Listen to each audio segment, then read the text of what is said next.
The second stint on the medium, we were just lacking a bit of grip. Ferrari close to Red Bull. Hamilton with a great chance to go up to second position. Listen, guys, something absolutely crazy is happening in Formula One right now, and honestly, it's the kind of drama that could literally change the entire sport forever. Hold on, because this week Max Verstappen's team principal had to go on camera basically begging him to stay. Understand our issues, nobody was waiting for us, they all had a development out there, and we switched from being more than a second away to being pretty much in the game. That's when you know things have gotten seriously intense. We're talking about a driver who's threatening to walk away from everything, and one company that's secretly deciding his entire future. Stick around because this story has fatherhood, exit clauses, and decisions that could shake up motorsport completely. The public cry for help, Red Bull's desperation. So here's where everything started getting real. Right after the Canadian Grand Prix, Laurent Mekies, the Red Bull boss himself, stepped directly in front of cameras and basically admitted their star driver is genuinely unhappy. This wasn't some casual comment at a paddock interview. This was the team principal officially acknowledging that Max Verstappen is seriously considering leaving Formula One. Mekies promised that the engine regulations would be fixed because without those changes, Max has made it crystal clear he's done with this sport. The thing that really tells you how serious this is that a team principal had to go public with this at all. When your own boss has to beg you to stay on camera, that means behind closed doors, it's probably way more intense than we're hearing about. The mental breaking point, why Max said no more. Now let's talk about what Max actually said and hold on, because this is where it gets really heavy. After finishing third in Montreal, instead of celebrating a podium, Max literally told the press that driving these current cars is mentally not doable for him. He wasn't talking about the physical or technical challenges. He specifically said mentally. These 2026 cars have split their power 50-50 between battery and engine, which means drivers have to manage battery deployment, energy recover. Why? What they can do behind another car, all while pushing 300 kilometers per hour. That's incredibly complex and incredibly exhausting mentally. Then came the moment that stopped everyone in their tracks. Someone argued that the racing actually looked amazing in Canada, so maybe these regulations are working perfectly. Max shut that down immediately and said something so brutal it changed the entire conversation. He said, even if you gave us a rental car, we would still give you an amazing show. That one sentence basically meant the racing you're watching has nothing to do with good regulations. It's because Formula One has the best drivers in the world, and they'll race hard no matter what you put them in.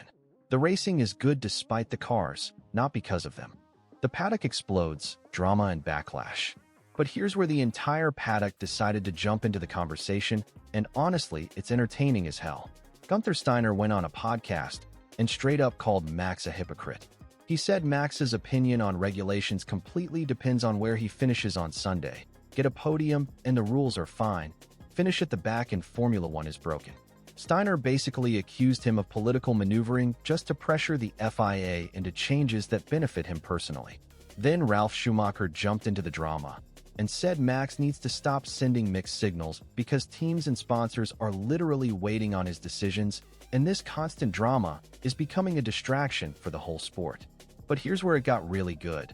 Jos Verstappen fired straight back at Steiner and basically told him this is exactly why you're no longer in Formula One. The paddock isn't holding back this season, and honestly, all this back and forth between these personalities is making everything so much more entertaining to follow than it was before. The fatherhood factor, what nobody is talking about. Now let me show you something that most people are completely sleeping on, because underneath all this drama, there's a genuinely human story happening with Max. He opened up about his first full year of fatherhood after his daughter Lily was born in 2025, and what he said was completely unexpected from someone usually so focused and ruthless about racing. He admitted that leaving home before race weekends has actually become a mental struggle for him. He even delayed his arrival in Canada by a full day just to spend extra time with his family before the race. When asked whether Lily will follow him into motorsport, Max said she's completely free to decide whatever she wants, and he will never push her in any direction. Coming from someone who was inside professional motorsport from age 4 because of his father, that's a really significant thing. G to say, Fatherhood has genuinely shifted something in Max's priorities, and it adds a completely different layer to why he's so frustrated with a sport that keeps taking him away from home without giving him joy when he gets there. Plan B is getting real: Daytona and endurance racing. While all this Formula One chaos is happening, Max is quietly building a very serious Plan B, and this is important. After his Nürburgring 24-hour debut ended in heartbreak due to a mechanical failure that cost him likely victory, he's already confirmed he's exploring an entry for the 2027 Daytona 24 Hours. He said it's an idea he would genuinely love to make happen, but it would require completely restructuring his entire January training program. That detail alone tells you a lot about where his head is at right now. January is exactly when Formula One preparation starts, and the fact that he's even considering rearranging his schedule shows he's seriously looking at alternatives. The Audi factor: one company decides everything. Here's the twist that ties everything together, and honestly, it's kind of wild when you think about it. The fate of the 2027 engine changes now comes down to one single manufacturer, Audi. They're basically the swing vote needed to get the supermajority that approves the 60-40 power split that Max wants. Mercedes and Red Bull already support it, but without Audi, the numbers don't add up.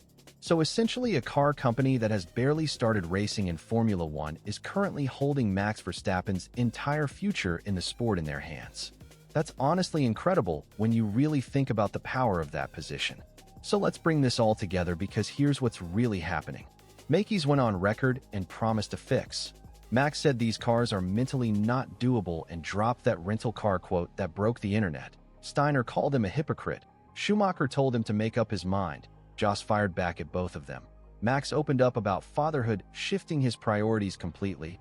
He's eyeing Daytona as a real option outside Formula One. And Audi is sitting quietly as the single vote, deciding whether Max stays or goes.